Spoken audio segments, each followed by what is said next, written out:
guys. You know what really pisses me off about Beyond Two Holes? Yeah, great. Matt started this. Matt started this up, then we had to start the podcast, and now he's starting it back up again. Let's do it. You wanna? Mysterious. Yeah, you're mysterious man. Okay, mysterious. You know what man really today. pisses me off about What's Beyond up? Two Holes? What pisses you off? By the way, we're talking about Detroit, not Beyond Two Souls. Oh, right. That's the problem, but yeah. Why is it so bad this time around with the naming? How come we can't? Yeah, say I don't know. Actually, he's got a good point. It's because it's one game too many. Plus, Become and Beyond. The age, the David Cage age, is just swirled. The Cage age. The Cage age just swirled around. We can't say the names anymore. I would say that the number one problem with it is its subtitle is too close to the name of the last game. Yeah, that's true. It's Detroit Become Human, the other one's Beyond Two Souls. Before that subtitle got added, and it was just Detroit in everyone's minds, and nobody had a problem remembering that it was Detroit. Yeah. But as soon as I started to see it, my brain would auto-complete it. I would see Detroit Become Human, and then it would go, Beyond Two Souls, shit. And we're all just so excited about it. We're talking about the bingo, the David Cage bingo. Beyond Become Prophecy. And you can only do bingo when something is in a pattern, when you expect things. And you could do a platinum bingo. You could do a Kojima bingo. But they'll throw some curveballs every now and then. Course, you know, it's not a curveball when a guy can just sit in his chair drinking his coffee. Oh, you're doing the just Lucas thing now? Writes a bad story and has other people make it for him. Time into. You don't got to get out of your seat if you just do that. And that is like that's being a director, not a game designer at all. No, but I'm a director. And like you could say it's almost like how Japanese auteurs do this thing where I'm the head guy. Yeah, one idea man, and everyone follows the beck and call. Kojima, I'm looking at your shirt. Kojima will go, I'm going to do a weird different thing now because I don't got to do these fucking awful Metal Gears anymore. Yeah. The bad one. I bet you're going to sneak in Death Stranding, though. Yeah, maybe. Yeah, I bet you are. And it's just like, it's like when Michael Bay is just, guess what I'm going to do? An action movie. Bitches. Guess what I'm going to do? Have women be poorly shown and have plot holes. Because I can just keep doing it until Sony stops paying me. Well, because, hey, did it sell? Yes. And no need to take risks. Hey, I don't know if this is I don't know if this is gonna edge into a podcast story or not, but it's like, hey, you know what I can do?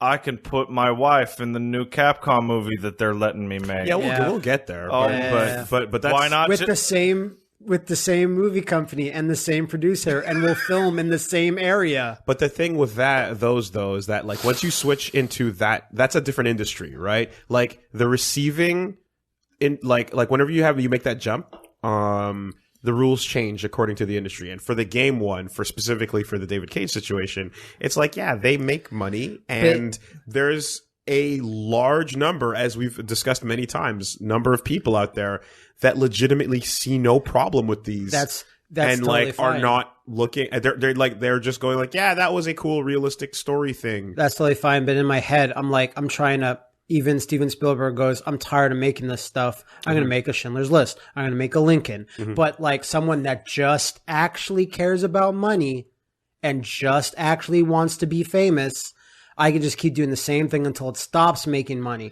But other people are like, I'm making shitloads of money, but I'm sick of doing this Hold on a shit. second. Are you saying that David Cage games are all very much the same movie? I am saying that.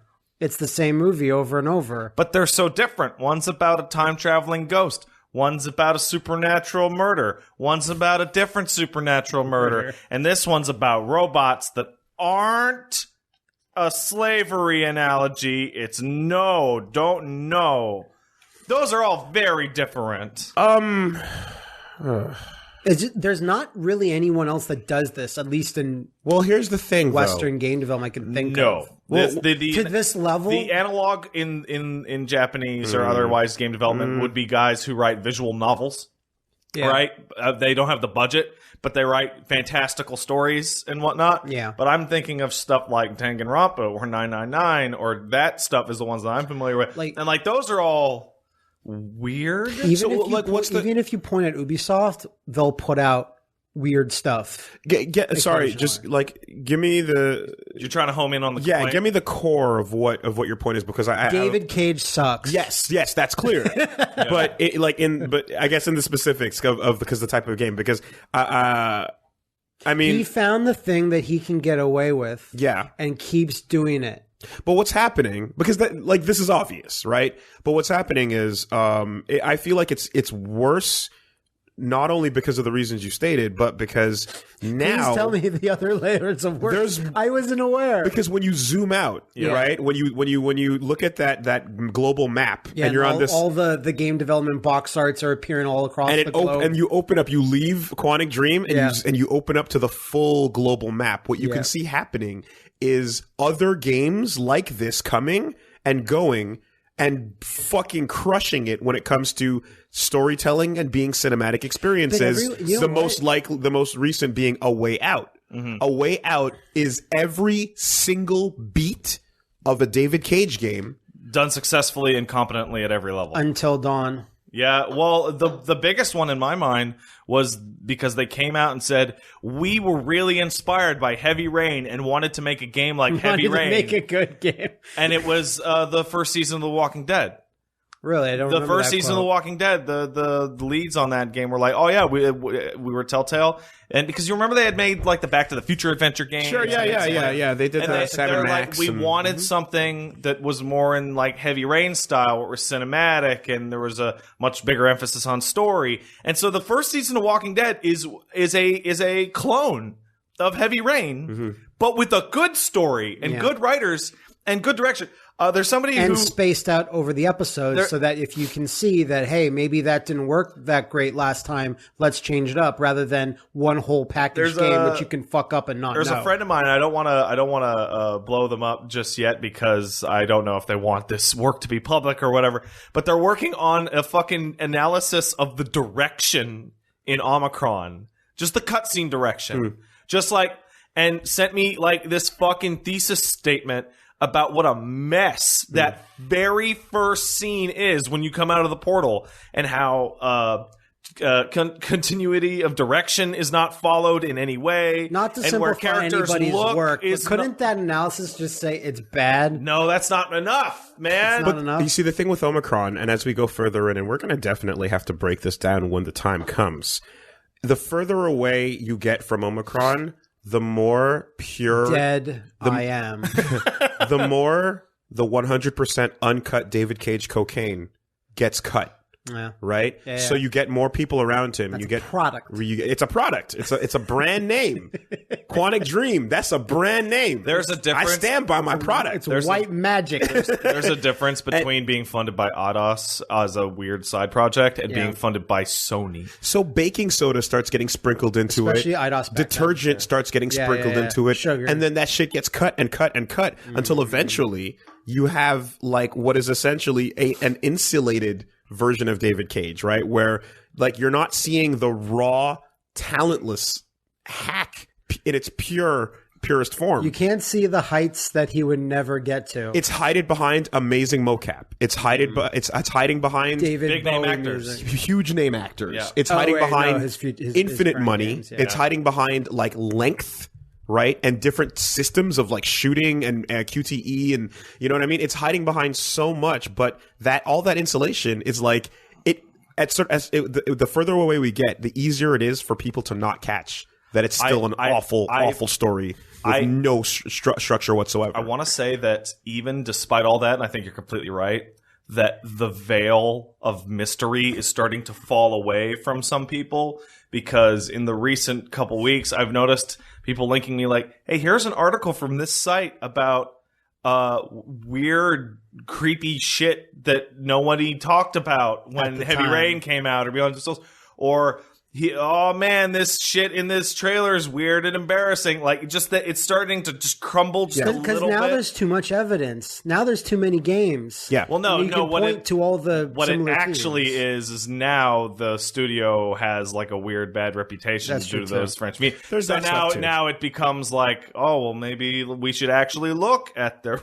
stuff. What would have been ideal Right, I mean, a lot of things would have been Yes, would have ideal. been You can ideal. fill that with a million punchlines, Yeah, you can. but I was what- actually going to say what would be ideal is if Indigo Prophecy didn't shit the bed when it did, and we're all like, "Man, Indigo Prophecy, that was good." What a wild time that would have been. and that's not even the world I can No, I can know, envision. I know. But what would have been ideal is if Indigo Prophecy came out and it sucked, but then the people like the games like the Telltale games that took after it, and the Don't Nod games now, and then we're seeing again A Way Out and such. If all those things started earlier on in that PS2 era, where that genre, Yeah, it didn't catch on then. you know what I mean? Like it took Indigo Prophecy, and then nothing happened, and then Heavy Rain again. It was honestly really Walking Dead. Walking which I Dead think started it off spurred a lot. All of this. But if that started a little bit earlier, you know what I mean? It probably would have had a much, And we would have been at least 2 generations further into that type of story by now. But now, when Detroit comes out, you're not just going to have. When Indigo Prophecy came out,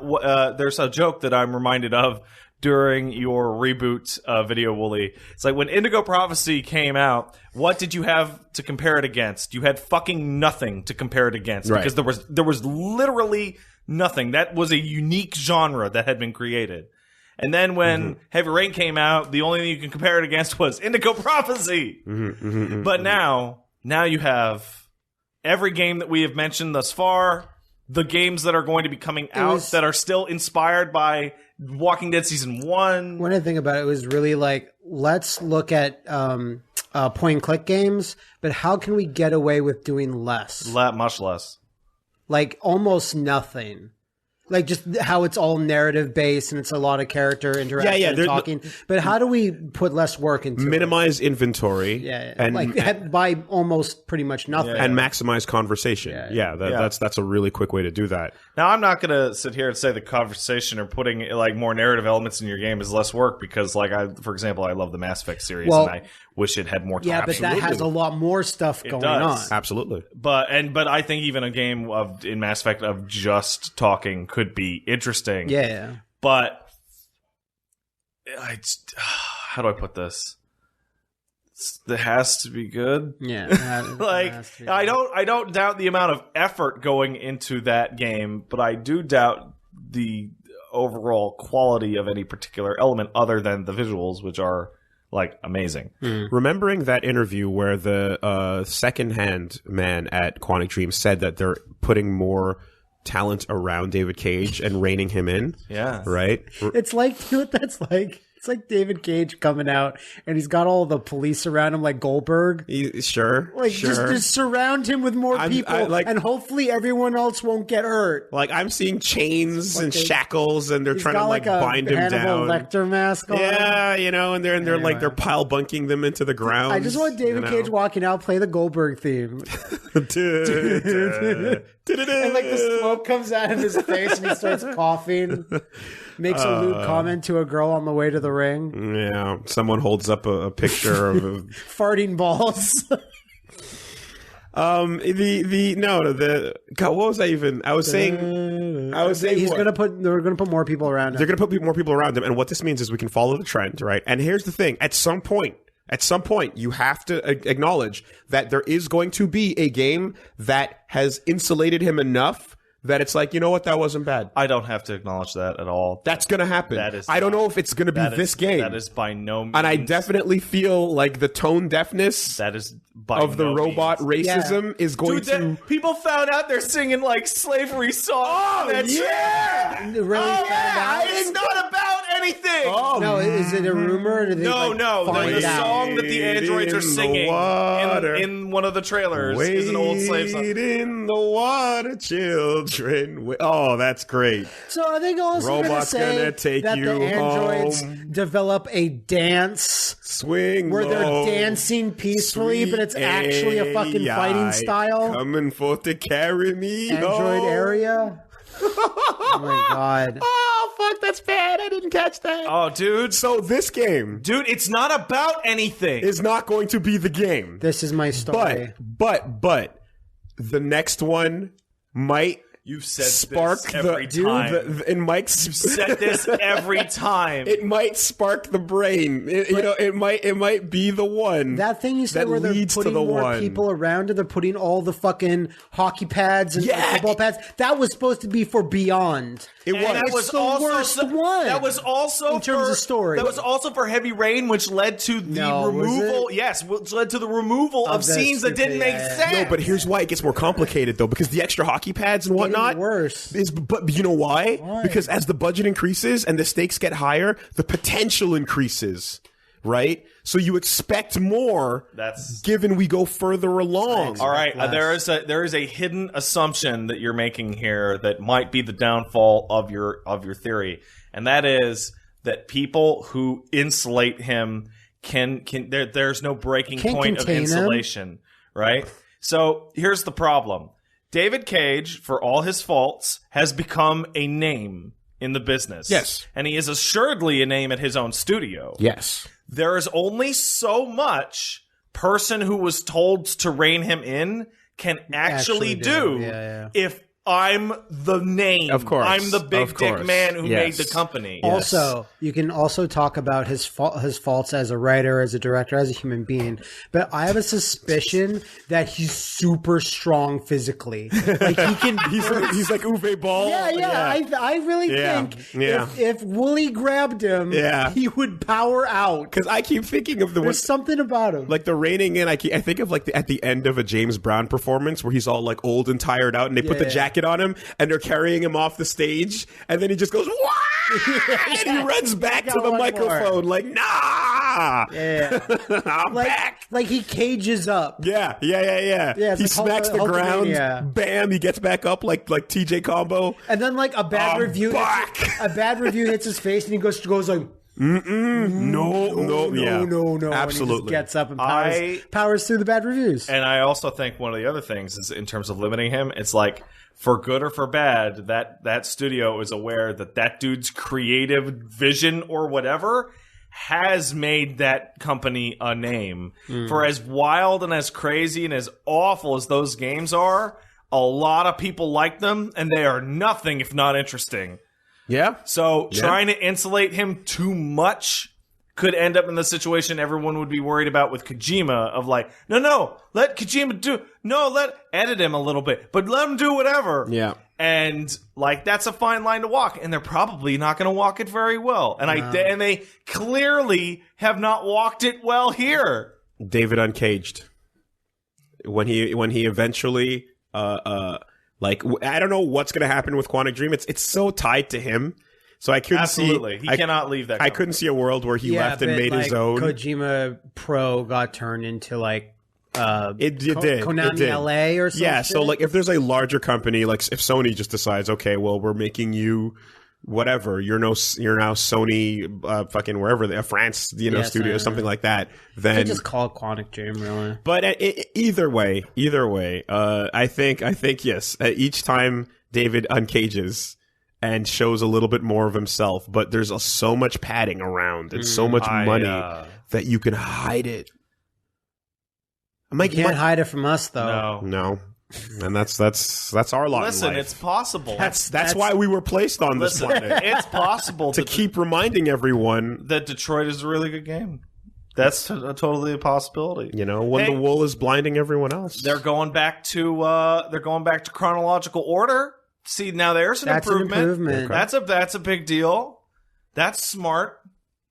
Yeah. All this to say, though, we still very much are going to be able to take it all away, reset to 0, and press the start button. If you go back and watch the Beyond Two Souls LP, it takes about 10 episodes before our attempt at fairness starts to chip away. Oh, it's allowed to chip. It's allowed to fade. It's allowed to fade. No, I'm talking like we start off that LP with 1 or 2 sessions going, yeah, hey, that's cool. Yeah, no. Yeah, you have to like if it fades, it fades, but you have to reset the clock, turn it back to 0. I do remember the revenge prompt and us getting hype. Yeah, see? So there's that was a lot of fun. Yeah. And then as story, like the he's always been really good at starting threads. That's the frustrating thing. The setup is the good. setup of a David Cage game is near universally awesome, except for Heavy Rain. Ironically, even though it's the best of them, it's like you're a time traveling soul that got sucked into a weird cyber dystopia. That's cool. You got forced to commit a murder in a bathroom by a ghost. That's cool. You're a weird ghost lady and the military's after you because I don't know ghosts. That's cool. But as soon as like, let's take Indigo Prophecy, the thread is, oh man, crazy murder. I didn't know who did it. It's like, okay, thread 2. Oh, we're investigating a crazy murder that some guy did. Those are cool threads. And as soon as they touch any resolution, as soon as there is one answer, the question is, he's good at questions. He's bad at answers. Of course. That's what it is. Every bad director. He's also bad at questions, too. Every bad director shares that exact same trend. I'm thinking in Indigo Prophecy, like, even the bugs, even the crazy green bugs that attack you. I forgot. Don't forget about the bugs. Even the bugs are interesting. Business bug. In the first time you see them, because like, oh, wow, what kind of alien bug thing? And then the answer is, nothing. I forgot about that. But while you're wondering, oh man, what does this mean? But you're not. But you see, the thought of trying to figure out why it's there is already going too far, because to him it was, wouldn't it be cool if? Yeah. And then that was the end of the thought. Yeah, but you don't know that when you're playing Indigo Prophecy for the first time. Well, of course not. But now we're in a place, as much as I want to reset to 0, is that when we play Detroit and we get to the first scene, which I'm gonna assume is Android manufacture, much like the Kara short. Whatever it is. And there's an element of something that's weird and interesting in that scenario, like the robot has a vision or whatever. In the back of my mind, I will be unable to go, that might be nothing. Right? Whereas before, when I was still learning this art, it was like, where's that gonna go? But now it's like, I can't, that's the only thing I can't reset. No, maybe it's nothing. I think the attempt needs to be made to reset as much as possible, in the same way that at the end of a terrible LP, when we start a new one, we get to start fresh and everyone resets their opinions on us. That's correct. But it all brings back to my first point, where it's like, it's always this same thing. If it was a completely different genre, if they're making a fighting game, that's a reset to 0 to me. It's weird because despite the Eyes of Heaven, despite the how do I put this? Despite the superficial differences between all the games in terms of like, look, I just described the opening plot of a bunch of them. They're all really different, right? Yeah. But they don't feel any different. But yeah, well, that's also just because it just so happens that one of his major flaws is his concept of villains can never be confined to a single identity. No, Heavy Rain is not different from Indigo Prophecy. It's the same game. Don't even mean that. I mean, I'm thinking about it, and with a few exceptions in Omicron and beyond, in my mind, when I picture a David Cage game, it's like a dark blue and like a light gray or a white. Yes. In fact, look at the screenshot you have up on our television right now. Aside from the David Cage heads I pasted there, there's a lot of dark blue and gray. It's an image from the E3 trailer demo / where the hostage situation. And it's like, it always, like, think Indigo Prophecy takes place in the winter and in the city area. Beyond had all of its night scenes are a certain shade of blue. Heavy Rain is very desaturated, has a lot of rain. Minus the desert scene. And that's the one I'm thinking of. I'm thinking of the desert, and I'm thinking of the jungle area in Omicron. Are the only two areas I can think of in the entire. You remember the one with the temple? We had to go underwater to get the thing. I don't remember a jungle. But like, then again, I was in a coma. Why does this? These are 4 games that have. Like, do you remember in the trailer for Detroit when I got confused and thought they were actually in Ethan's house? Because it looks exactly the same. Down from palette to architecture to whatever. Yeah, just reuse what you did in the last game. Why are they so similar? In terms of art design. Yeah. So imagine again, if you would, that I don't know, let's say. Because Uwe Ball's not the right analogy. No, it's not. It's no. Uwe Boll swings for the fences every time. The Room?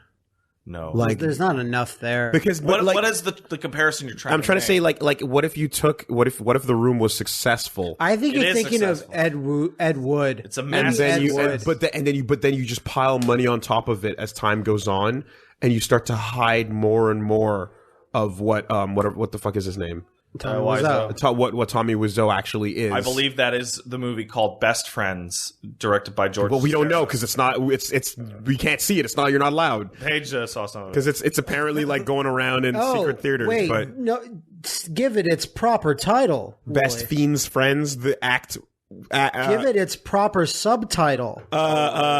Volume 1 and Yes. Volume 2. Yeah. So anyway, it's that movie is an attempt at a seriouser Room, but again, is The Room with all the funsies associated with it. but that's what it like perhaps Ed Wood even, but it's just like as you go further down the line, instead of just like drying up and becoming something that everyone You know goes, what? oh, It that's is terrible. Michael Bay. Michael Bay. There's always in Michael Bay. cities. Michael there's Bay. explosions. Yep. There's always steel. There's cars. money there Even for in him. Non-Transformers When I'm movies. thinking of Michael Bay, I think of runways. No, I'm thinking highways, of I a mean. very specific shade of like sun yellow. Explosions are that color. Yeah, sure. There's a lot of like harsh ass, bright ass sunlight in his movies. And it's reflecting off of sweaty titties. Yeah. The Rock's sweaty titties in Pain and Gain. Yeah, Sure. that takes place. Yeah, that takes place in Miami. A bunch of Transformers takes place in the desert. What's up with directors and color palettes? Michael Bay's a very, very that's a very apt one, I would say. I like this stuff, and I keep wanting to do it every time. And everyone wants you to keep making it. Now, here's the thing, though, right? Yeah. Michael Bay eventually was able to use his powers for evil and just go like, fuck it. Transformers, that's mine now. Ninja Turtles, that's mine now. Shit, I forgot. Right?